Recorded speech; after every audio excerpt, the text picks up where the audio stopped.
주일은 말 그대로 성령님이 이 땅에 오신 날입니다. 예수님께서 6월절에 돌아가셨죠. 6월절에는 명절, 유대인의 가장 큰 명절에 돌아가셔서 무덤에 장례를 치렀는데 사흘 만에 다시 살아나셨죠.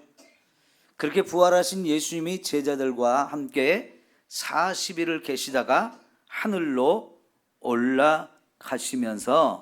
굉장히 중요한 약속을 주셨는데 그 말씀이 오늘 읽은 1장 8절 말씀이에요.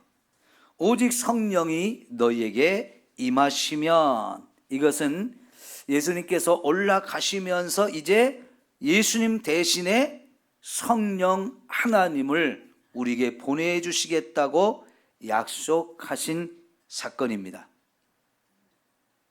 그래서 성령이 임하면 너희가 권능을 받을 것이고 예루살렘과 온 유대와 사마리아와 땅끝까지 이르러 내 증인이 될 것이다 라고 약속을 하셨는데요, 이제 제자들은 예수님의 그 약속을 붙들고 마가의 다락방에 들어가서 주님이 약속한 이 성령 받기 위해서 열심히 기도를 했습니다.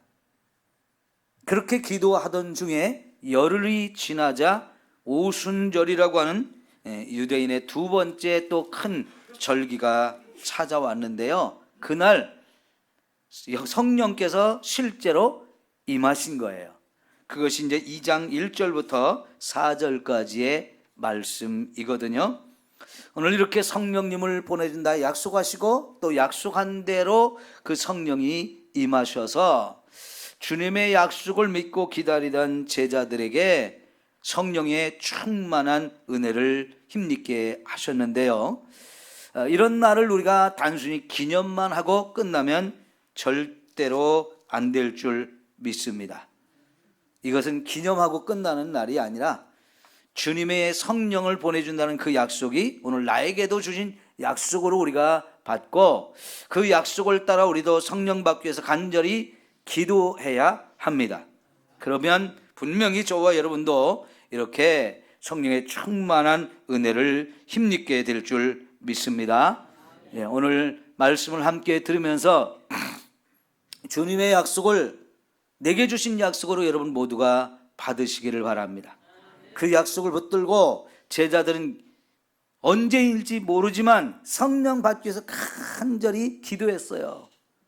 그렇게 쉬지 않고 열흘 동안 기도할 때 마침내 약속한 성령이 그들에게 임하셨는데, 우리도 이렇게 약속을 믿고 부지런히 깨어서 열심히 기도함으로 분명히 이 성령의 충만한 은혜를 함께 받기를 축원합니다.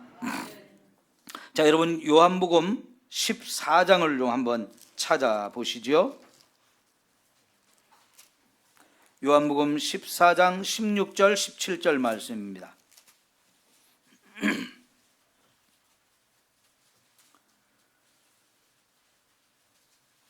내가 아버지께 구하겠으니 그가 또 다른 보혜사를 너희에게 주사 영원토록 너희와 함께 있게 하리니 그랬어요.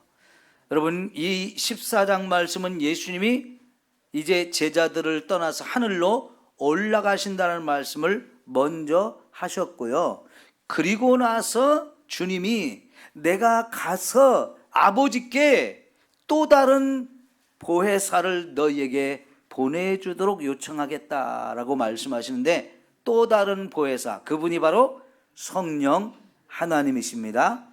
성령 하나님을 뭐라고 표현했냐면 보혜사라고 표현을 했는데, 이 말이 우리가 평소에 잘 쓰는 말이 아니기 때문에 이 말의 의미를 잘 모르시는 분이 많을 텐데요, 이 말을 쉽게 설명하면 도움자예요. 도움자.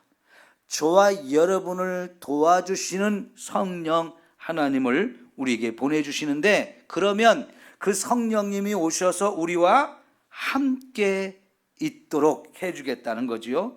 17절 보면 그는 진리의 영이라 세상은 능히 그를 받지 못하나니 이는 그를 보지도 못하고 알지도 못함이라. 그러나 너희는 그를 아나니 그는 너희와 함께 거하시며 또 너희 속에 계시겠음이라 그랬어요. 성령님을 진리의 영이라고 말씀을 하셨는데, 성령이 진리의 영이라는 것은 진리의 말씀으로 저와 여러분을 도와주실 부분들이 많아요. 이따 좀 더 그 부분을 설명드리겠고요.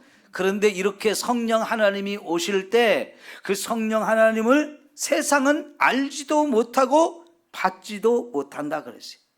그 말은 오직 예수님을 믿는 저와 여러분만이 그 성령님을 알게 되고 그 성령님을 모시게 되어지면서 그 성령님이 내 안에, 내 속에 오셔서 영원히 우리를 떠나지 아니하고 함께 계시겠다고 그렇게 약속해 주시는 말씀입니다.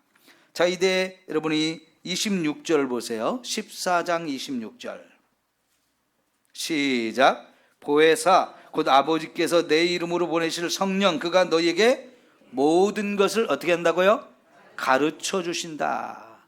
진리의 영이시기 때문에 진리를 저와 여러분에게 가르쳐 주셔서 예수님이 제자들에게 가르쳤던 모든 것을 생각나게 하신다라고 말씀을 하셔요. 자, 이 진리의 성령께서 우리와 함께 하신 부분을 이제 16장으로 넘어가 보세요. 요한복음 16장 7절부터 볼게요. 16장 7절. 그러나 내가 너에게 실상을 말하노니 내가 떠나가는 것이 너에게 유익이라. 내가 떠나가지 아니하면 보혜사가 너희에게로 오시지 아니할 것이요 가면 내가 그를 너희에게 보내리니. 자, 예수님이 제자들을 떠나간다고 하니까 제자들이 굉장히 근심 걱정을 했어요. 주님이 떠나고 나면 우리는 어쩌라고요? 어떻게 해야 됩니까? 그 자체에서 굉장히 두려워하고 염려하는데 예수님은 그런 제자들에게 사실은 내가 너희를 떠나가야 더 유익하다. 왜? 너희를 돕는 성령님이 오셔서, 예수님이 우리 곁에 계시는 것보다 성령님이 오셔서 저와 여러분을 도와줌으로 인해서 더 많은 유익이 있을 거라는 거예요. 자, 8절 보면 그가 와서 죄에 대하여 의에 대하여 심판에 대하여 세상을 책망하시리라. 이게 바로 진리의 성령님께서 오셔서 진리로 저와 여러분을 가르치는 것인데요. 첫째는 저와 여러분이 죄가 뭔지를 깨닫게 하시는 거예요. 우리가 지은 죄에 대해서 내가 지금까지 살았던 그 삶 속에 이것도 죄고 저것도 죄였구나 하는 것들을 직접 가르쳐 주시면서 그 대신 또 죄가 아닌 하나님 앞에 의롭게 사는 것이 무엇인지도 가르쳐 주실 것이고, 심판이 무엇인지, 이 죄에 대해서 하나님이 어떻게 심판하시는지에 대해서도 구체적으로 가르쳐 주신다는 말씀입니다. 13절로 가볼까요? 그러나 진리의 성령이 오면 그가 너희를 모든 진리 가운데로 인도하시리니 그가 스스로 말하지 않고 오직 들은 것을 말하며 장래의 일을 너희에게 알리시리라. 여러분, 진리의 성령이 오셔서 저와 여러분을 진리 가운데로 인도하신대요. 그분이 하시는 말씀, 성령님이 우리에게 가르쳐 준 말씀은 성령이 자기가 하고 싶은 얘기를 하는 게 아니고 이미 예수님께서 우리에게 가르쳐 준 그 말씀들을 더 구체적으로 가르쳐 줘서 깨닫게 하고 믿게 하고 그 말씀 위에 우리가 서게 하고 그 말씀을 따라 살게 한다는 거지요. 더불어서 장래 일을 우리에게 가르쳐 준다는 거예요. 앞으로 하나님이 이 세상을 어떻게 끌고 갈 것인지, 그래서 세상 끝이 어떻게 오는지, 언제 오는지, 그날에 있을 일이 무엇인지를 구체적으로 성령님께서 저와 여러분에게 가르치는 이런 일들을 하시겠다는 겁니다. 자, 이런 성령의 역사들을 위해서 하나님께서 저와 여러분에게 성령을 보내주시겠다라고 약속을 하시는 거예요. 자, 그러면 오늘 왜 예수님께서 이 성령을 우리에게 보내주신다라고 말씀을 하시는가? 또 우리 측에서는 그러면 그 성령님을 왜 받아야 되는가? 이 문제를 좀 생각해야 되는 것인데요. 우선 이 말씀을 이제 오늘 제가 세 가지로 정리를 해 드릴 텐데, 제 이야기를 한번 먼저 드릴게요. 제가 예수를 믿는 것도, 또 목사가 되어서 이 사명을 감당하는 것도 결코 쉬운 것이 아니지요. 예수를 믿고 목사가 되었지만 저도 여전히 죄와 싸워 이기는 것은 너무 힘들어요. 목사가 되면 죄 안 짓고 살게 됩니까? 그렇지 않아요. 그것은 예수 믿는 사람이나 안 믿는 사람이나, 이제 신앙생활은 이제 얼마 안 된 사람이나 오래된 사람이나, 저같이 목사가 된 사람도 죄와 싸우는 것은 여전히 힘들어요. 그 죄와 싸워서 이기면서 죄가 죄인 것을 깨닫고 이제 그 죄를 철저히 회개하면서 이젠 죄를 벗어나서 죄를 이기고 사는 것, 그것을 위해서 하나님께서 우리에게 성령을 보내주신다라고 약속을 하시는 거예요. 목사가 되어서 목사로서 이 사명을 감당하는 게 결코 쉽지 않습니다. 뭐 여기 고난이 있어서 어렵다는 얘기가 아니에요.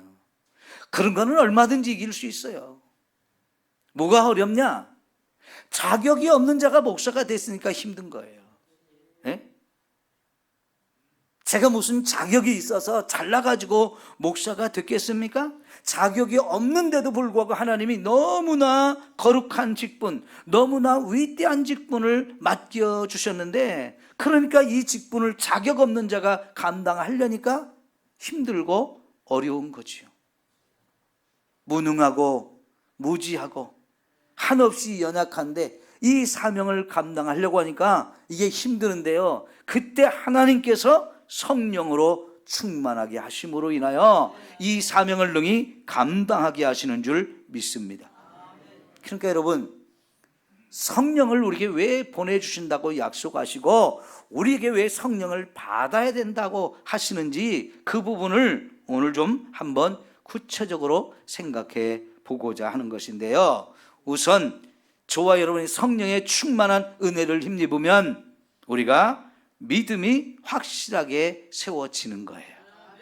자, 여러 번이나 성령님을 진리의 영이라고 하셨죠. 진리, 무엇이 진리입니까? 하나님의 말씀이 진리예요. 이 세상에 하나님의 말씀 말고 진리가 있을 수가 없는데요, 그 진리의 말씀을 저와 여러분에게 들려주시는 분도 성령님이세요. 그것을 들을 때 깨닫게 하시는 분도 성령님이세요.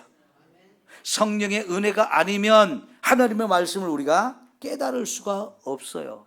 공부를 많이 했다고 깨닫는 게 아닙니다. 대학의 교수라고 하나님 말씀을 깨닫는 게 아니에요. 성령의 인도하심이 있어야만 우리가 하나님의 말씀을 깨달을 수 있고 그 말씀이 믿어지는 것입니다. 그러면 말씀이 깨달아지고 말씀이 믿어지면 저와 여러분이 믿음 위에 든든하게 서 있을 수 있게 되는 것이죠. 그러면 성령님께서 그 진리의 말씀을 우리에게 순종할 수 있는 능력도 주시는 거예요. 우리 신앙생활 이렇게 해야 되지 않겠습니까? 여러분, 그러니까 우리가 하나님을 믿는다는 거, 예수님이 믿어진다는 거, 이게 성령의 은혜가 없이는 안 된다는 거예요. 그 하나님의 말씀을 따라 제대로 신앙생활하는 거, 그것도 성령의 은혜가 있어야만 그것이 가능하다는 이야기입니다. 지금 저와 여러분이 신앙생활을 하고 있는 모습을 한번 잘 생각해 보십시오. 너무나 많은 사람들이 신앙생활을 이성적으로 해요. 지성적으로 하려고 해요. 그 수준에만 머물러 있습니다. 그러면 똑똑한 사람은 좀 더 나을 수 있고 공부를 못한 사람은 좀 더 모자랄 수밖에 없어요. 그런데 신앙생활은 그렇게 우리의 지성, 우리의 이성, 이것만 가지고는 절대로 되어지는 것이 아닙니다. 성령님께서 저와 여러분에게 우리가 가진 지성과 이성, 이걸 뛰어넘어서 우리가 이해할 수 없는 것을 깨닫게 하시고 믿을 수 없는 것을 믿게 하시는 이 은혜가 있어서 드디어 믿음의 본질이 무엇인지, 하나님이 누구인지를 깨닫게 되어서 제대로 신앙생활을 하게 하는 거예요. 우리가 우리의 지식, 우리의 이성, 이 수준에 있는 신앙생활에 머무르면 하나님의 말씀을 들어도 그 말씀은 들을 때뿐이고 실제로 삶의 현장에서는 여전히 내 생각대로 살고 내가 가진 지식과 경험대로 살기가 쉬워요. 그 수준에 머물러 있는 사람이 지금 신앙생활을 하면서도 얼마나 많습니까? 그런 사람들은 핍박이 오고 환란이 오고 어려움이 오면 못하겠다 그러면서 넘어지고 자빠지게 되어지고 믿음도 얼마든지 포기하게 되어지거든요. 이런 신앙생활은 불완전합니다. 하나님은 살아있는 하나님이라 했어요. 그 살아있는 하나님은 지금도 저와 여러분의 삶 가운데 찾아오셔서 그 하나님의 살아계심을 우리가 생생하게 경험하기를 원하셔요. 그럼 우리도 살아있는 하나님을 믿는 살아있는 믿음을 가져야 되는데, 그 살아있는 믿음, 그것은 우리가 가진 지식이나 이성 그 수준에서는 되는 게 아니고요, 성령이 우리에게 오셔서 우리로 하여금 그런 믿음을 갖게 해야 살아있는 믿음을 갖고 제대로 된 신앙생활을 할 수 있게 하는 겁니다. 그래서 오늘 저와 여러분에게 성령의 충만함을 받으라고 말씀을 하시는 거예요. 두 번째, 우리가 왜 이 성령의 충만함을 받아야 되느냐? 성령님이 오시면 저와 여러분을 깊은 회개의 자리로 이끌어 주십니다. 성령님이 우리의 죄를 생각나게 하시고 깨닫게 하신다고 그랬죠.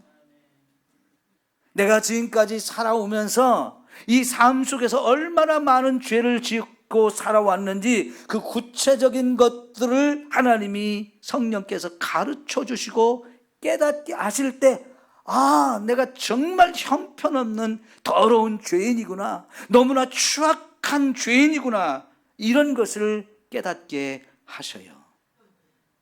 가끔은요, 사람들이 아주 절박한 순간 아니면 너무나 위급한 상황에 처했을 때 한순간에 자기가 지금까지 살아왔던 과거로부터의 지금까지 살림이 필름이 돌아가듯이 쫙 보여지는 것을 경험한다고 말한 분들이 있어요.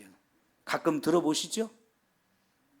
여러분, 우리는 내가 살아온 것도 너무나 많이 잊어버리고 살거든요. 특별히 우리가 더 잊고 싶은 것들이 있어요. 내가 실패한 것, 내가 잘못한 것, 내가 실수한 것, 이런 것들은요 자꾸만 묻어두고 싶고 숨기고 싶고 감추고 싶고, 그래서 나도 그것을 다 잃어버리고 사는데, 사실은 거기서 저와 여러분 절대로 잊으면 안 되는 것들이 뭐냐면 우리의 죄예요. 왜 잊으면 안 되느냐? 그 문제는 해결해야 되기 때문이에요. 만약 우리가 그 죄의 문제를 해결하지 아니하면 마지막 날 하나님의 심판대 앞에 섰을 때 그 죄들을 가지고 하나님이 저와 여러분을 심판하시면 할 말이 없어요. 이런 죄를 성령께서는 자꾸 우리에게 깨닫게 하심으로 인해서 내가 지금까지 살면서 이러이러한 너무나 많은 죄를 지었군 하는 것을 깨닫게 하심으로 그 죄를 하나님 앞에 철저하게 회개할 수 있도록 이끌어 주시는 거예요. 그럴 때 더 이상 죄를 짓고 싶지 않다, 저렇게 끔찍하고 더럽고 파렴치하고 부끄럽고 추악한 이 죄들 나는 더 이상 짓고 싶지 않다는 마음이 들어서 이제 하나님, 나 거룩하게 살고 싶습니다, 의롭게 사는 것 좀 가르쳐 주세요 하면서 하나님 앞에 믿음으로 살려고 노력하기 때문에 거기서 진짜 이제 우리의 변화가 오는 거지요. 생각이 바뀌고 우리의 말이 바뀌고 행동이 바뀌고 삶이 제대로 바뀌어지는데, 그래서 누구든지 그리스도 안에 있으면 새로운 피조물이라고 이렇게 말씀하시잖아요. 이 회개한 자만이 그런 새롭게 되어지는 변화를 경험할 수 있고, 이제는 죄와 싸워 이길 능력도 거기서 우리에게 주어지는 것이고요, 이제 말씀 따라 거룩하게 살아야 된다는 걸 더욱 절실하게 우리가 깨닫고 결단하게 되어지는 거죠. 신앙생활을 아무리 오래 했어도 이런 회개의 경험을 하지 못한 사람들이 많아요. 그러면 변화가 없는 거예요. 깊이 있는 신앙생활이 되지 못해요. 하나님 말씀을 제대로 깨닫지 못하게 되어지고, 여전히 죄를 청산하지 못하고 죄 가운데 계속 사니까 사탄과의 관계가 끊어지지 않아서 계속 신앙생활을 한다고, 교회를 다닌다고 하기는 하는데 사탄의 종도로 타는 순간들이 훨씬 더 많게 되어지는 거지요. 이런 사람들은 예수님이 나 때문에 죽었고 나의 죄를 해결하기 위해서 죽으셨고 그 십자가의 은혜가 나를 살리는 것이었다는 것을 인정하지 못하고 깨닫지 못하게 되어지는 거지요. 그래서 성령께서 저와 여러분에게 오셔야 되고요, 그 성령이 충만한 은혜를 힘입어야 우리의 죄된 것을 깨닫게 하시고 깊은 회개를 체험하면서 진정 저와 여러분을 변화시켜 주시는 이 놀라운 은혜가 임하게 되어지는 줄 믿습니다. 이제 하나님의 말씀이 제대로 들려지는 사람, 이 누구냐? 회개할 때 하나님의 말씀이 들려지는 거예요. 회개한 그 마음이 바로 옥토와 같은 마음인 거예요. 그 전까지는 우리 마음속에 돌덩이도 여기저기 큰 게 들어있고요, 가시덤불도 막 자꾸 우거져 있고요, 딱딱하게 굳어진 길바닥 같은 마음이었는데, 회개함으로 인해서 이게 다 갈아 엎어지고 돌덩이는 깨지고 가시덤불은 다 제거되어져서 말씀의 씨앗이 뿌려질 때 거기서 진짜 싹을 트고 열매를 맺어서 30배, 60배, 100배의 결실을 얻을 수 있는 게 바로 회개한 마음에 그런 은혜가 주어지는 것이지요. 이렇게 회개하고 변화되는 삶, 그래서 예수 믿는 사람을 거듭났다라고 말하는 거예요. 다시 태어났다는 겁니다. 어떻게요? 성령에 의해서 성령으로 난 사람이라고 말하고, 그런 사람들은 죄를 씻음받고 이제 변화된 새로운 사람이라고 말할 수 있는 거예요. 성령의 충만한 은혜를 받읍시다. 그래야 정말 저와 여러분이 변화될 수 있는 거예요. 세 번째로, 왜 우리에게 이렇게 성령의 충만한 은혜를 받으라고 하셨느냐? 단순히 예수 믿는 것도 힘들지만 더 나아가서 하나님께서는 저와 여러분에게 사명을 주셨기 때문에 그래요. 근데 그 사명이 너무나 위대한 사명이에요. 이 위대한 사명을 예수를 믿는 모든 사람들에게 다 주셨고요, 그래서 그 사명을 감당하는 데 있어서 반드시 저와 여러분이 성령의 충만함을 받아야 이 맡겨준 사명을 깨닫고 거기에 내 생명까지라도 바쳐서 충성할 수 있기 때문입니다. 주님이 우리에게 맡겨준 사명이 뭡니까? 아까 1장 8절에, 사도행전 1장 8절에 뭐라고 했어요? 예루살렘과 온 유대와 사마리아와 땅끝까지 이르러서 내 증인이 되리라 그랬어요. 이게 저와 여러분에게 성령을 보내주시면서 사명을 주신 건데요, 이 사명을 감당하는데 반드시 필요한 것이 성령의 충만한 은혜를 받는 것이라는 거예요. 보십시오, 거기 뭐라고 말했습니까? 이 사명은 땅끝까지 가서 만민에게 복음을 전하라는 거였어요. 마가복음 16장 15절 16절에 보니까 너희는 온 천하에 다니면서 또 만민에게 이 복음을 전파하라 그랬습니다. 다시 말하면 이 세상, 온 땅, 이 온 세상을 저와 여러분에게 맡겨주셨고요, 그 세상에 살고 있는 모든 사람들을 저와 여러분에게 맡겨주시면서 바로 그 사람들에게 복음을 전하라는 거예요.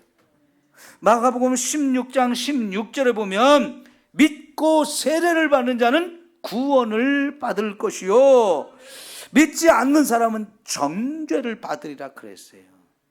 우리에게 주신 이 복음을 전할 때에 그것을 믿으면 그 사람은 구원을 받지만 믿지 않는 사람은 정죄를 받고 심판을 받아서 지옥에 멸망을 당한다는 뜻입니다. 다시 생각해 보세요. 이 말씀은 이 세상 전부를 복음을 가진 저와 여러분에게 맡겨주신 거예요. 이 세상에는 모든 사람들을 저와 여러분에게 맡겨주시면서 그 사람들이 천국에 가느냐 지옥에 가느냐 저와 여러분 때문에 결정난다는 거예요. 그 사람이 죽음을 당하느냐 멸망을 당하느냐 혹은 구원을 받느냐, 이거는 저와 여러분이 복음을 전하는 것에 의해서 결정날 수 있다는 것이에요. 그러니 여러분, 이 사명이 얼마나 위대하고 또 큰 사명이냐 하는 겁니다. 오늘 또 이런 위대한 사명을 깨닫고 전 세계를 돌아다니면서 한 영혼이라도 더 구원하려고 얼마나 많은 사역자들이 지금 헌신하고 충성하고 있습니까? 그들의 이야기를 들어보면 눈물겨운 이야기가 너무 많아요. 정말 엄청난 고난을 겪은 그런 이야기들이 많은데, 그럼에도 불구하고 그 선교사들이 나 이런 고난 때문에 더 이상 못하겠습니다 하고 말하는 게 아니고요, 이런 고난이 있어도 나는 참고 견디면서 한 영혼이라도 더 만나서 한 영혼을 더 구원하려고 이 복음을 전하기를 원합니다, 이렇게 고백하지 않습니까? 왜 그래요? 이 사명이 얼마나 위대한지를 알기 때문이고, 그런 위대한 사명을 나 같은 사람한테 맡겨주셨다는 것 때문에 그들도 성령의 충만함을 힘입어서 끊임없이 기도하면서 그 성령의 충만함을 힘입었기 때문에 그렇게 열심히 충성하고 헌신할 수 있는 거지요. 그런 복음 들고 멀리 간 사람들만 사명을 받은 게 아니고 그들만 성령의 충만함을 받은 것이 아닙니다. 오늘 저와 여러분에게도 동일한 사명을 주셨고요, 그래서 우리도 마땅히 이 사명을 감당해야 되는데, 이 사명을 감당하려면 저와 여러분에게도 바로 이 성령의 충만한 은혜가 필요한 것입니다. 성령을 받으면 그 성령님께서 저와 여러분의 마음을 뜨겁게 하십니다. 하나 주신 사명 때문에 우리 마음이 불타오르게 하셔요. 그리고 그걸 감당할 수 있는 능력도 부어주시고, 그래서 이 사역자들이 나가서 복음을 전해서 어떤 사람을 만나든지 복음을 전하다 보면 거기에 필요한 기적도 행하게 하시고요, 놀라운 일들이 일어나게 하십니다. 그들이 전도하면서 고난을 만나고 환난을 만나지만 그런 것 때문에 굴하지 않고 포기하지 않는 것은 그들에게 성령의 충만함이 있기 때문이에요. 구약성경 요엘 선지서 2장 28절과 사도행전 2장 17절 18절에 보면 이렇게 말씀해요. 하나님이 말씀하시기를 말세에 내가 내 영을 모든 육체에 부어주리라. 말세가 될수록 우리의 사명이 더 중요해지는 거예요. 왜요? 이제 하나님이 심판할 때가 가까우니까 하나님은 한 영혼을 더 구원받기를 원하셔서 전도자들을 더 많이 일으키시고요, 그것을 위해서 성령의 충만함을 남종과 여종들 모든 육체에 부어주시는데, 그러면 성령이 임하면 너희 자녀들은 예언할 것이고 너희 젊은이들은 환상을 보고 너희의 늙은이들은 꿈을 꾸리라 그랬어요. 여기서 예언을 하고 환상을 보고 꿈을 꾼다는 게 뭐냐면, 이게 하나님의 뜻이 무엇인지를 우리에게 가르쳐 주는 것을 말해요. 그리고 그 하나님의 뜻이, 하나님의 꿈이 내 꿈이 되고 내 뜻이 되어서 그것 때문에 내 마음이 불타오르게 하고 이것을 위해 살 수 있도록 하나님의 성령이 자꾸 우리 마음에 감동을 주시는 거거든요. 그럴 때 마음이 뜨거운 사람들은 결국 복음을 들고 뛰쳐나갈 수밖에 없는 거예요. 마음이 뜨거워져서 어떤 일에 미치게 하고, 그래서 그걸 미친 사람처럼 달려들고 그 일에 전념하는 사람, 이런 사람들을 통해서 죽어가는 영혼이 살고 하나님의 뜻이 이 땅에 제대로 펼쳐지는 줄 믿습니다. 옛날 조선 시대에도요, 어떤 사람이 뭐라고 그러냐면 미쳐야 미친다는 말을 했어요. 아주 유명한 말이 되어졌는데요, 그 말을 현대 어떤 학자가 딱 캐치를 해가지고 야, 이게 굉장히 대단한 말이군 하고 그 제목으로 책을 썼어요. 그러면서 세상을 살면서 어떤 일에 진짜 미친 사람, 그 일이 너무 좋아서, 그 일이 너무 재밌어서 그냥 푹 빠져가지고 미친 사람처럼 그렇게 일하는 사람에 의해서 그런 사람들은 뭔가 성공을 한다는 거예요. 이루는 것이 있다는 거예요. 그래서 미쳤다는 얘기, 미쳐야 미친다는 말이 뭐냐면 앞에 있는 미쳤다는 얘기는 진짜 뭔가 너무너무 재밌어 푹 빠진 사람이라는 뜻이고요, 두 번째 미친다는 것은 이른다, 성취한다, 그런 뜻이에요. 그러니까 미쳐야 미친다는 거예요. 세상에는 그런 사람들이 많았어요. 근데 어떤 일이 미쳐있는 사람은요, 다른 사람들은 느끼지 못하는 행복을 거기에 누리기 때문에 그래요. 그런데요, 자신이 행복하면 다른 사람들도 행복하게 해줘요. 여러분, 자신의 속이 복잡한 사람은요, 다른 사람도 힘들게 하거든요. 자기 마음에 상처가 있는 사람은 가시가 돋쳐가지고 그 가시 때문에 자기도 찔고 남도 찌르는 사람이 되어지거든요. 그러나 자신이 행복한 사람은 남도 행복하게 하는 거예요. 죽어가는 사람을 살리는 일, 그건 세상에서 가장 시급한 일이고 가장 중요한 일이에요.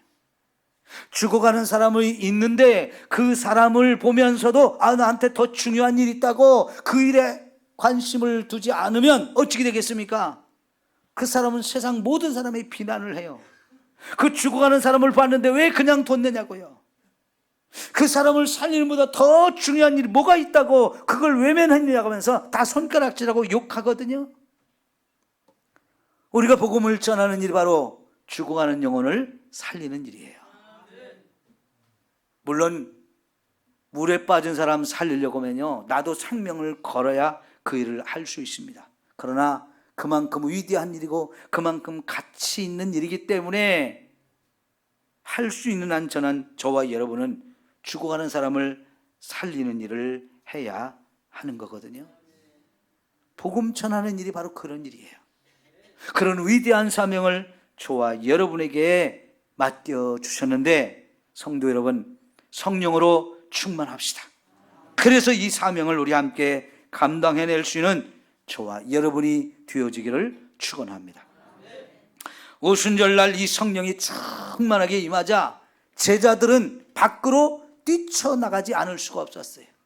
한 열흘 동안 마가의 다락방 그 좁은 곳에 한 120명의 성도들이 모여서 막 열심히 성령 받기 위해서 기도했는데, 열흘이 지나서 오순절날 마침내 성령이 그 자리에 강력하게 임재하면서 그 자리에는 모든 성도들이 성령의 충만함을 힘입었는데요, 그리고 나자 성령님께서 그들을 밖으로 뛰쳐나가게 하시고, 그리고 만나는 사람들을 붙들고 예수가 그리스도이다, 예수를 믿어야 된다는 얘기를 담대하게 선포하게 하셨습니다. 그들을 나가게 하는 것, 이게 바로 성령이 하시는 거였고요, 그들이 나갔을 때 무슨 말을 할지 그것을 가르쳐 주신 분도 성령님이셨어요. 그런데 그때 놀라운 일이 벌어졌는데요, 마침 그 오순절, 이 명절이라고요, 흩어져 있는, 다른 나라에 흩어져 있는 많은 유대인들이 여기 예루살렘에 모여서 함께 명절을 지키고 있었는데, 그들은 유대인이지만 외국에서 태어나서 외국에서 자랐기 때문에 유대의 말을 모르고 자기들이 태어난 곳 말을 쓰는 사람들이 대부분이었어요. 그런데 사도들이요, 나가서 복음을 전할 때 자기 말로 했거든요. 자기가 평소에 쓰는 자기 말로 했는데, 듣는 사람들은 약 16개 나라에서 사람들이 왔는데 다 다른 언어를 쓰는 사람들이 자기 태어난 곳 말로 그거를 알아듣더라는 거예요. 이건 뭔 얘기냐면요, 외국 사람들이 내가 하는 말을 들으려면 통역이 있어야 되거든요. 아니면 그 사람이 우리 말을 알아야 그걸 알아듣거든요. 그런데 여기 통역도 없고 그들이 우리 말을 모르는데도 불구하고 성령께서는 내 말을 그 사람들이 알아듣게 놀라운 기적을 행하셨던 거예요. 이게 성령이 행하신 너무나 놀라운 일이었고요. 그들이 이제 하나님의 말씀을 자기 난곳 방언으로 들으면서 듣는 가운데서 깨달음이 왔고 믿음이 생겼고, 그래서 나도 예수님을 믿어야 되는데, 그런데 우리가 바로 예수님을 십자가에 죽게 한 죄인이구나 하는 걸 깨달으니까요, 우리가 어찌할꼬 하면서 탄식했어요. 그러자 베드로가 다시 너희가 회개하면 성령이 너희에게 임할 것이고 그리하면 너희가 기쁨을 얻을 것이다. 너희를 유쾌하게 하는 일이 있을 것이다 그랬어요. 그래서 그들이 그날 그 자리에서 회개하고 예수를 믿는데 3,000명이 그날 예수를 믿게 되었다는 거예요. 이 모든 것이 바로 성령께서 제자들을 사용하셔서 이루어진 일인 줄 믿습니다. 그 전까지는 제자들은 나간다는 생각을 하지 못했어요. 예수님을 죽였던 사람들이 예수님의 제자들도 찾으면 죽일 가능성이 많았기 때문에 그런 상황을 놓고 두려워했어요. 나간다는 거 상상도 못했어요. 근데 주님은 여기 예루살렘부터 시작해서 사마리아로 온 유대로 저 땅끝까지 가서 복음을 전하라고 그랬는데, 주님이 그런 사명 주셨어도 그들은 두려워 떨기만 할 뿐이었는데요, 이제 성령을 받고 나니까 성령께서 담대하게 두려움을 떨치고 나가서 복음을 전하게 하셨습니다. 그리고 그들이 나가서 복음을 전할 때 듣는 사람들 속에서도 성령이 역사하셔서 귀를 열고 마음을 열고 그 말씀이 깨달아지고 믿어지면서 깊은 회개까지 체험하면서 그날 예수를 믿기로 결단한 사람이 3,000명이나 되어서 그렇게 이 땅에 교회가 시작된 겁니다. 성령의 은혜가 있어야 저와 여러분이 살게 돼요. 제대로 믿음 갖고 제대로 신앙생활을 할 수 있게 되어지는 것입니다. 성령이 오셔야 저와 여러분들 깊은 회개를 체험하고 변하게 되어져요. 성령이 오셔야 이제 하나님 주신 사명이 무엇인지를 깨닫고 그 사명을 위해서 내 마음이 불타오르게 해가지고 그 사명을 위해서 내 생명까지도 걸고 나가서 복음을 전할 수 있는 이런 담대함도 생겨지는 거거든요. 그래서 오늘 우리에게 성령의 충만한 은혜를 받아야 된다라고 말씀을 하시는 거지요. 사랑하는 성도 여러분, 주님은 약속만 하고 그 약속을 지키지 않는 분이 아니에요. 하나님이 우리에게 수없이 많은 약속을 하셨고 그 수많은 약속들이 정말 다 성취되는 것을 성경이 증언하고 있고 앞서 신앙생활했던 많은 사람들이 경험했다고, 하나님이 약속한 것을 내 삶에서도 경험했다고 이렇게 간증하는 얘기를 우리는 너무나 많이 듣지 않습니까? 이제 특별히 이 성령을 우리에게 보내주신다는 약속, 그 말씀이 오늘 저와 여러분에게서 성취되어져야만 합니다. 약속을 붙드십시오. 그리고 제자들처럼 간절하게 기도합시다. 하나님, 나도 성령 받기를 원합니다. 나도 성령을 받아야 됩니다. 그래야 제대로 믿음을 갖고 제대로 신앙생활을 할 수 있고 제대로 회개하고 제대로 변화되어서 맡겨주신 이 위대한 사명을 좀 제대로 감당하며 살고 싶습니다 하면서 간구할 때에 이 성령의 충만함을 저와 여러분도 다 받게 되어질 줄 믿습니다. 성령 충만함을 받고 여러분 제대로 신앙생활 해봅시다. 이 사도들 얼마나 멋진 모습입니까? 한번 살다가는 인생인데 좀 멋지게 좀 제대로 살면서 신앙생활을 하고 사명을 위해 저 여러분 살아야 되지 않겠습니까? 기도합시다. 오늘은 우리 다 같이 한번 통성으로 부르짖어 기도합시다. 성령을 보내주신다 약속하셨는데요, 나도 성령 받고 싶습니다. 그래서 제대로 믿고 제대로 신앙생활을 하고 싶습니다. 사명도 감당하고 싶습니다. 우리 주여 3번 삼창하고 통성으로 기도합니다. 주여 주여 주여. 살아계신 우리 하나님 아버지, 오늘 우리에게 성령의 충만함을 약속하셨으니 감사합니다. 성령 받기를 사모합니다. 주신 이 약속을 내가 붙들고 성령 받아서 제대로 신앙생활을 원하는 성도들, 우리가 믿음으로 함께 기도합니다. 성령 받을 때까지 기도하기를 원합니다. 하나님, 그래서 우리 성도들 한 영혼도 빠짐없이 다 성령으로 충만케 하여 주시옵소서. 하나님의 약속은 지금까지 다 성취되어졌습니다. 그 약속한 것이 내 삶에도 이루어져서 나도 성령 받고 믿음 위에 서고 말씀 위에 서고 성령에 사로잡혀서 성령의 인도하시는 대로 살기를 원합니다. 그래서 죄악을 이기고 죄를 벗어나서 참된 변화의 삶이 이루어지게 하시고 하나님의 위대한 사명들을 붙들고 거기에 온전히 헌신해서 하나님의 뜻을 내 삶을 통해 이루어드리는 이렇게 아름답고 귀한 삶을 살기를 원하오니 성령님 오시옵소서. 이 말세에 남종과 여종에게 성령을 물붓듯이 부어준다 약속하신 주여, 그 약속의 말씀이 우리 삼성교회 모든 성도들에게 다 임하기를 원합니다. 연약한 믿음에 머무르 있지 않게 하소서. 이성적이고 지성적인 이 신앙의 얕은 수준에 머무르지 않게 하시고 성령의 충만한 은혜로 들어가서 성령이 인도하시고 가르치시고 깨닫는 그 은혜를 힘입어서 깊은 믿음의 자리로 돌아가게 하시고 제대로 신앙생활을 하며 하나님의 뜻을 붙들고 하나님의 뜻을 이루어드리는 귀하고 아름다운 신앙생활이 되게 하여 주시옵소서. 믿습니다. 주님, 약속을 이루어 주옵소서. 약속을 붙들고 기도하고 사모하는 주의 성도들 모두에게 성령의 충만한 은혜를 허락하옵소서. 예수님의 이름으로 기도합니다. 아멘. 찬송가 191장을 부르겠습니다.